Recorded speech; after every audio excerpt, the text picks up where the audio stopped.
Assalamualaikum warahmatullahi wabarakatuh. Perkenalkan, nama saya Solihin dari kelas Hukum Tata Negara G1, Fakultas Hukum Universitas Mataram.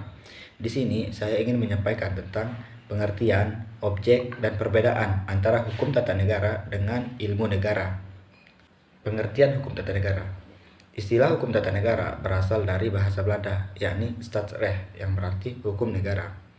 Dalam kepustakaan Indonesia, hukum negara ini berubah menjadi hukum tata negara. Akan tetapi, mengenai definisi hukum tata negara, para ahli masih berbeda pendapat. Disebutkan dari beberapa ahli memiliki perbedaan tentang apa yang menjadi titik perhatian dari hukum tata negara tersebut. Hukum tata negara menurut para ahli.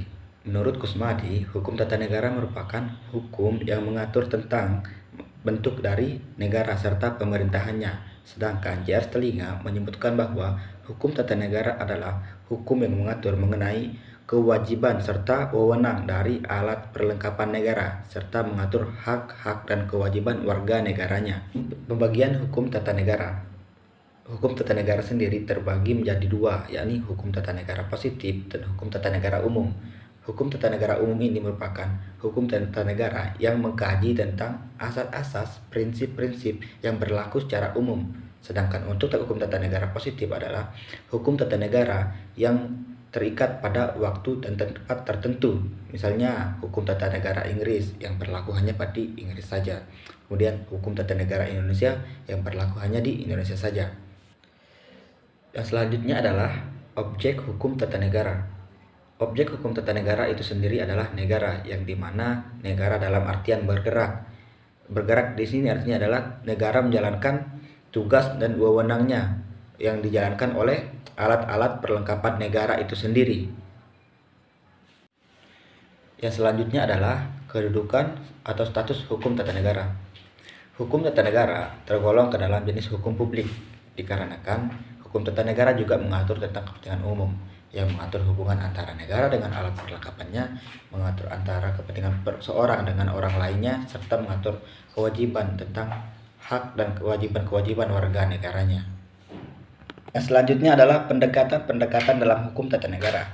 Ada beberapa pendekatan dalam hukum tata negara. Yang pertama adalah pendekatan filosofis, yakni pendekatan berdasarkan falsafah negara, contohnya Pancasila dari Indonesia. Yang kemudian ada pendekatan sosiologis, yakni pendekatan dari sudut pandang masyarakat, terutama politik. Yang ketiga adalah sudut pandang historis, yakni sudut pandang yang berdasarkan dari sejarah. Kemudian yuridis adalah pendekatan yang dilakukan berdasarkan asas-asas hukum dan perundang-undangan. Perbedaan antara hukum tata negara dengan ilmu lainnya dan juga hubungannya, lebih khusus dengan ilmu negara. Yang pertama, hubungan antara ilmu negara dengan hukum tata negara. Ilmu negara dan hukum tata negara sama-sama memiliki objek yang sama, yakni negara. Kemudian, ilmu negara merupakan mata kuliah pengantar untuk mengambil mata kuliah hukum tata negara. Yang terakhir adalah hubungan dan perbedaan antara hukum tata negara dengan ilmu negara. Yang pertama, hubungan. Ilmu negara dengan hukum tata negara sama-sama memiliki objek yang sama, yakni negara. Yang kemudian yang kedua adalah ilmu negara. Perbedaan antara hukum tata negara dengan ilmu lainnya dan juga hubungannya, lebih khusus dengan ilmu negara. Yang pertama, hubungan antara ilmu negara dengan hukum tata negara. Ilmu negara dan hukum tata negara sama-sama memiliki objek yang sama, yakni negara. Kemudian, ilmu negara merupakan mata kuliah pengantar untuk mengambil mata kuliah hukum tata negara. Yang terakhir adalah perbedaan antara hukum tata negara dengan ilmu negara. Hukum tata negara mengkaji negara dalam keadaan statis, yakni bergerak dalam artian menjalankan tugas-tugasnya. Sedangkan ilmu negara mengkaji negara hanya dari segi teori saja. Yang kedua adalah hukum tata negara terikat pada ruang dan waktu, sedangkan ilmu negara bersifat universal, artinya secara menyeluruh. Sekian dari saya, lebih kurangnya mohon maaf. Assalamualaikum warahmatullahi wabarakatuh.